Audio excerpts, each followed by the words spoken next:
Okay, we had a little technical difficulty at the end of the last video.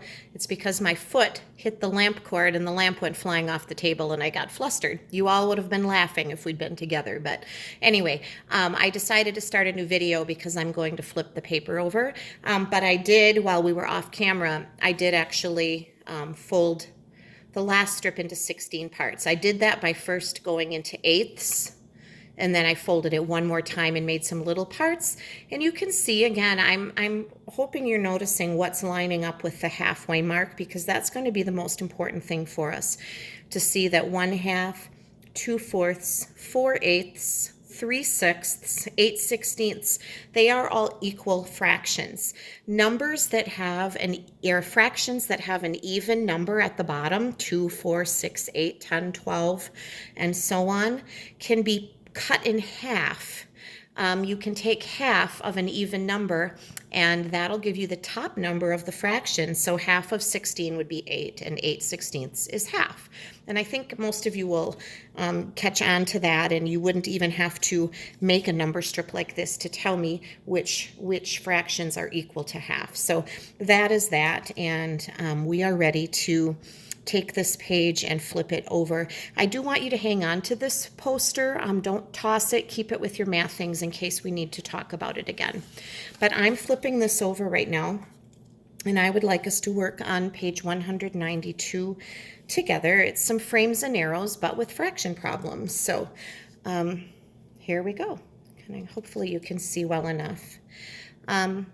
On the first one, we are adding 1/8 each time we move along. So you can see on this page that they started with 3/8, then 4/8. They end with 7/8 and 8/8. So this one should be pretty simple to fill in. Think about that for a minute. And you were probably already thinking that we would fill in with 5/8 and 6/8 as we counted 1/8 added on each time. And that number line is complete. Now this one is a takeaway 1/6, so we're going backwards by a sixth. We start at 5/6. If we're going backwards, of course, we would end up at 4/6, 3/6,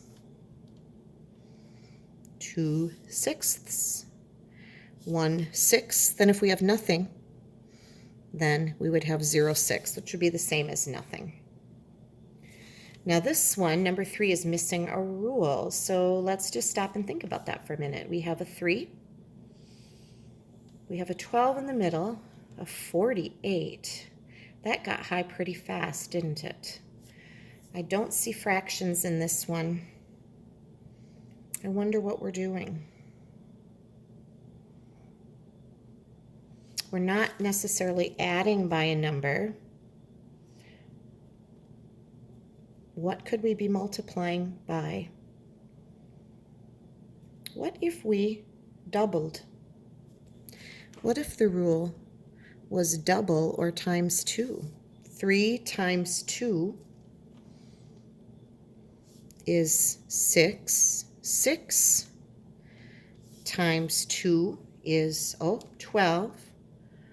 12 times 2 would be, that's right, 24. 24 times 2, would that be 48? It would be. And then, of course, 48 2 times, that's almost the same as 50 plus 50, would be 96. So that was a little bit of a trickier step there. Counting money. Oh boy, this one has 2 rules. The solid blue arrow is one rule. The dotted one is another. Solid blue rule went from 10 cents up to 35 cents. It got bigger. How much bigger did it get? 25 cents bigger. Could it be a plus 25? Should we check another one to see if that works out? Is 40 plus 25 65? Would that work? I think it would. So let's write in the rule right now. 25 cents.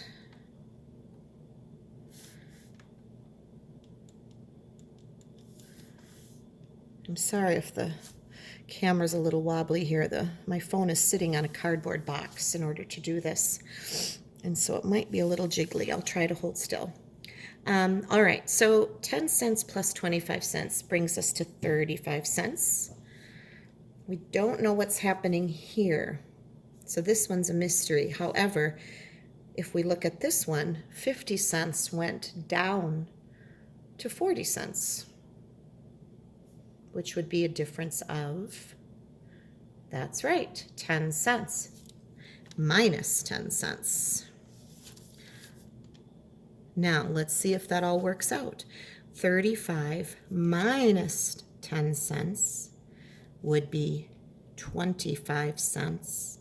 And 25 cents plus 25 cents would bring us to 50. Looks like that one worked out well.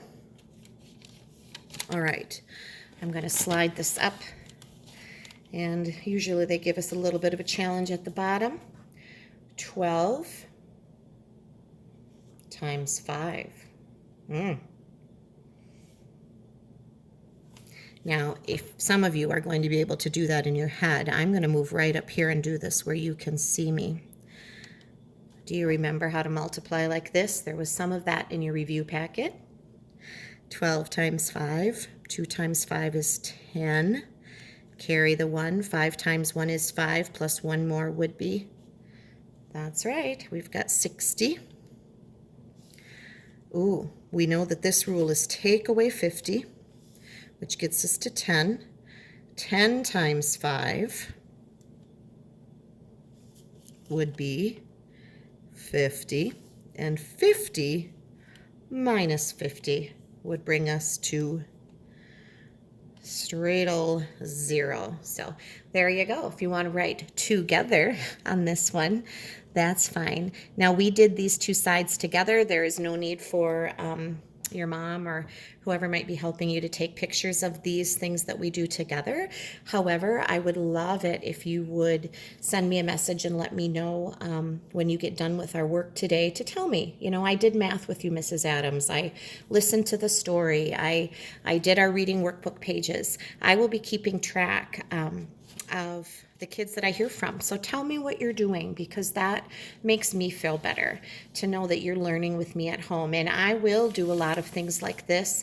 And if you want to try them first on your own before you see me give you the answers, then just stop the video and try it first, and then go back and check your answers and make sure you were on the right track. And that way you can kind of try it on your own. I know some of you really like to do that, and you're pretty speedy at math, and that is great. So thank you for tuning in.